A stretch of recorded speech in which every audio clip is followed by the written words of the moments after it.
শীতকাল এলেই অনেকেই ভাবেন লাভবার্ড পাখি ব্রিডিং কি বন্ধ হয়ে যায়। আসলে বিষয়টা এমন না। সঠিক পরিবেশ, খাবার, যত্ন পেলে শীতকালেও লাভবার্ড পাখি সফলভাবে ব্রিড করে। আজকে এই ভিডিওতে আমরা ধাপে ধাপে জানব শীতকালে লাভবার্ড পাখির ব্রিডিং করার সম্পূর্ণ গাইডলাইন। আসসালামু আলাইকুম সম্মানিত ভিউয়ার্স, কেমন আছেন? আশা করি ভালো আছেন। দীপ্ত রেজা ইউটিউব চ্যানেলের নতুন আরও একটি এপিসোডে আপনাকে স্বাগতম। আজকের এই এপিসোডে আমরা আলোচনা করব এখন চলছে শীতকাল, আর এই শীতকালে লাভবার্ড পাখিকে কিভাবে ব্রিডিং কোর্স করাবেন সে সম্পর্কে A to Z বিস্তারিত সকল কিছুর খুঁটিনাটি তথ্য। তবে আজকের এই ভিডিওটিতে আমি আপনাদেরকে এমন একটি গোপন ট্রিক্স শেয়ার করব, যেটি করলে আপনার লাভবার্ড পাখি 100% ব্রিডিং করবে আশা করছি। তো আজকের এই ছোট্ট ভিডিওটি আপনি যদি প্রথম থেকে শেষ পর্যন্ত কন্টিনিউ দেখেন তাহলে আপনি জানতে পারবেন, আর স্কিপ করে দেখলে আপনি অনেক কিছু থেকে বাদ পড়ে যাবেন। তো চলুন শুরু করি। তো ভিডিও শুরু করার আগে বরাবরের মতো ছোট্ট একটা রিকোয়েস্ট, এখনও আপনারা যারা আমাদের এই চ্যানেলটি সাবস্ক্রাইব করেন নাই অবশ্যই চ্যানেলটি সাবস্ক্রাইব করে আমাদের এই ছোট্ট পরিবারের সদস্য হন। আর অলরেডি যারা সাবস্ক্রাইব করেছেন তাদেরকে জানাই অসংখ্য অসংখ্য ধন্যবাদ। তো চলুন আমরা কথা না বাড়িয়ে মূল আলোচনা শুরু করি।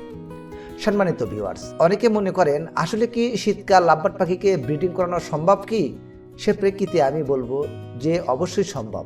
তার কারণ লাভবার্ড পাখি স্বাভাবিকভাবে উষ্ণ পরিবেশ পছন্দ করে, কিন্তু শীতের সময় যদি আমরা তাদের জন্য আরামদায়ক তাপমাত্রা নিশ্চিত করতে পারি তাহলে ব্রিডিংয়ের কোনো সমস্যা হয় না। বরং অনেক ক্ষেত্রে শীতকালে লাভবার্ড পাখি বেশি স্থির ও শান্ত থাকে। লাভবার্ড পাখির ব্রিডিংয়ের জন্য সবচেয়ে গুরুত্বপূর্ণ হলো একটি পেয়ার নির্বাচন করা। এক্ষেত্রে পাখির বয়স হতে হবে কমপক্ষে 12 থেকে 14 মাস। পুরুষ ও স্ত্রী অর্থাৎ নর এবং মাদি দুটোতেই হতে হবে সুস্থ সবল, সক্রিয় এবং রোগমুক্ত।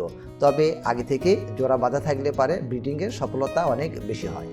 সম্মানিত ভিউয়ার্স, আমরা অনেকেই বারান্দায় কিংবা বেলকনিতে পাখি পালন করি। যেহেতু এখন শীতকাল, এই শীতকালে পাখির খাঁচা রাখতে হবে ঠান্ডা বাতাস থেকে নিরাপদ জায়গায়। খাঁচার ভেতরে অবশ্যই একটি কাঠের নেস্ট বক্স দিতে হবে।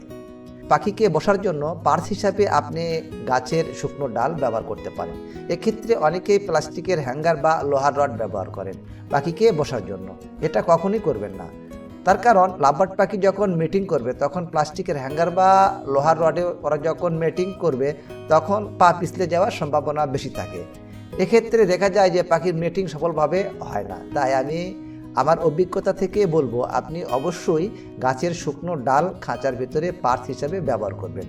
আর নেস্টিং ম্যাটেরিয়াল হিসাবে শুকনো খড়, নারিকেলের ছোবলা, কাগজের ছোট ছোট টুকরো খাঁচার ভেতর দিয়ে রাখবেন। এগুলো লাভবার্ড পাখি নিজের মতো করে বাসা সাজাতে ব্যবহার করবে।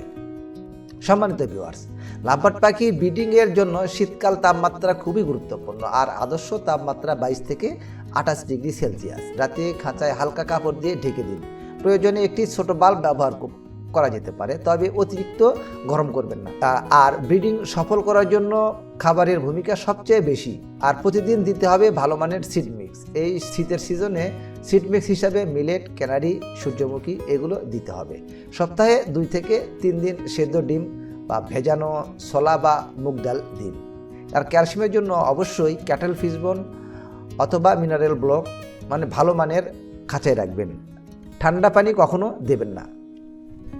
সম্মানিত ভিউয়ার্স, ভিডিওর প্রথমে আমি আপনাদেরকে বলেছিলাম যে এমন একটি ট্রিক্স শেয়ার করব যেটি আপনার লাভবার্ড পাখিকে ব্রিডিং কোর্স হিসাবে খাওয়ালে 100% এই শীতকালে ডিম বাচ্চা করবে। সেটি হলো, দেখুন পাখি যখন প্রাকৃতিক পরিবেশে ঘুরে ফিরে বেড়ায় তারা বিভিন্ন ফল, গাছের লতা পাতা এগুলো খেয়ে তারা ক্যালসিয়াম, মিনারেল, ভিটামিন এগুলোর ঘাটতির চাহিদা পূরণ করে। আমরা যারা দীর্ঘদিন খাঁচাতে পাখি পালন করি আমরা শুধু তাদেরকে সিড মিক্স খাওয়াই, আর এই সিড মিক্স সকল পাখির ক্যালসিয়াম, মিনারেল, ভিটামিন এগুলো পাখি পর্যাপ্ত পরিমাণে পায় না। তাই আমাদের সাপ্লিমেন্ট হিসেবে মেডিসিন কোর্স করাতে হবে। এক্ষেত্রে আমি আপনাদেরকে যে মেডিসিনগুলোর কথা বলবো সেগুলো কি পরিমাণে খাওয়াবেন সেটাও বলবো। চলুন জেনে নেওয়া যাক। ক্যালসিয়ামের ঘাটতি পূরণ করার জন্য ক্যালপ্লেক্স এই ওষুধটা প্রতি লিটার পানির জন্য 2 ml। আর মিনারেলের ঘাটতি পূরণ করার জন্য প্যানামিন প্রতি লিটার পানিতে 1 ml, ইসেল প্রতি লিটার পানিতে 1 ml। আর এই ইসেল খাওয়ালে পাখির শরীর গরম হয় এবং তাড়াতাড়ি ব্রিডিং মোডে চলে আসবে। তারপর PB40 প্রতি লিটার পানিতে 1 ml, এটি খাওয়ালে পাখির ভিটামিনের ঘাটতি পূরণ করবে। তারপর পিবি জিঙ্ক প্রতি লিটার পানিতে 1 ml। আর এটি খাওয়ালে পাখির ডিমের খোসা নরম হবে না। অনেকেই বলেন যে তাদের পাখি ডিম পাড়ে এবং পাখির ডিমের খোসা নরম হয়ে ভেঙে যায়। এই জিঙ্ক খাওয়ালে ডিমের খোসা নরম হবে না। এই সমস্ত ওষুধগুলো আপনি আলাদা আলাদাভাবে খাওয়াতে পারেন, এছাড়াও সবগুলো একত্রে করে আপনি পাখিকে খাওয়াতে পারেন, যেটা আমি করি। আর এই ওষুধগুলো যেদিন খাওয়াবেন তার আগের দিন বিকেলবেলা খাঁচার ভেতর থেকে খাবারের পানির পট বা পানির পাত্র টান দেবেন। পরের দিন সকালবেলা ওষুধ মিশ্রিত পানি দেবেন।